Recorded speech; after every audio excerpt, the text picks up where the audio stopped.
Israël et Dieu, quelle était la raison? Au début, il y avait un homme nommé Jacob qui combattait Dieu et triomphait.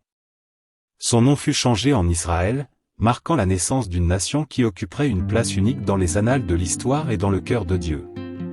Israël, en tant que nation, est un témoignage de la fidélité de Dieu. Elle a été choisie par Dieu pour être une nation sainte, séparée de toutes les autres. Cela ne rendait pas Israël plus spécial, mais cela mettait en évidence la fidélité de Dieu dans l'accomplissement de ses promesses.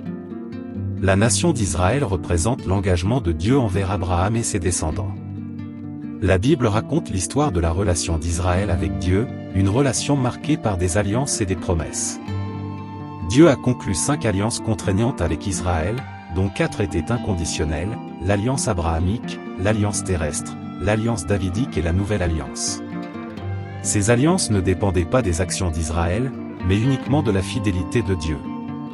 L'alliance abrahamique, par exemple, était une promesse faite par Dieu à Abraham. Dieu dit à Abraham, « Je te montrerai. Je te ferai. Je te bénirai.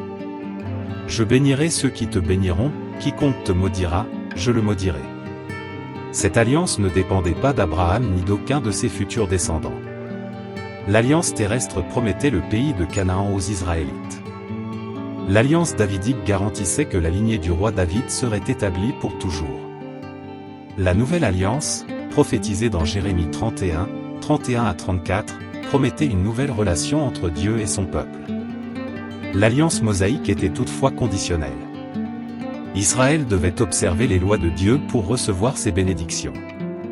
Malgré les échecs d'Israël à remplir cette alliance, Dieu est resté fidèle à ses promesses. L'histoire d'Israël ne concerne pas seulement une nation, mais aussi la venue du Messie. La lignée d'Abraham a conduit à Jésus, accomplissant la promesse de Dieu selon laquelle toutes les familles de la terre seraient bénies à travers lui.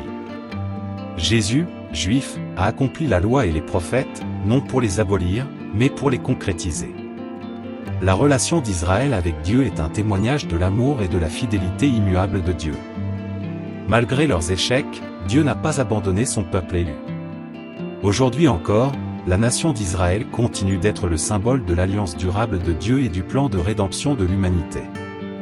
Israël, petite nation située au Moyen-Orient, occupe une place importante dans la Bible et entretient un lien profond avec Dieu.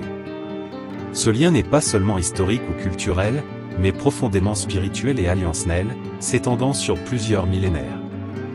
En conclusion, l'histoire d'Israël est un témoignage de la fidélité et de l'amour de Dieu.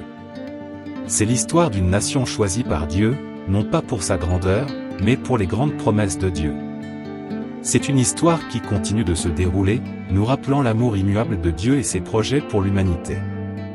Et nous arrivons à la fin de cette belle histoire racontée sur le témoignage de la fidélité et de l'amour de Dieu. C'est l'histoire d'une nation choisie par Dieu, non pas pour sa grandeur, mais pour les grandes promesses de Dieu. J'espère que vous l'avez apprécié. Je vous demande de m'aider à avancer en vous abonnant à la chaîne, de la partager avec votre famille et vos amis, que notre Dieu continue toujours de bénir votre vie, jusqu'à la prochaine vidéo mes amis.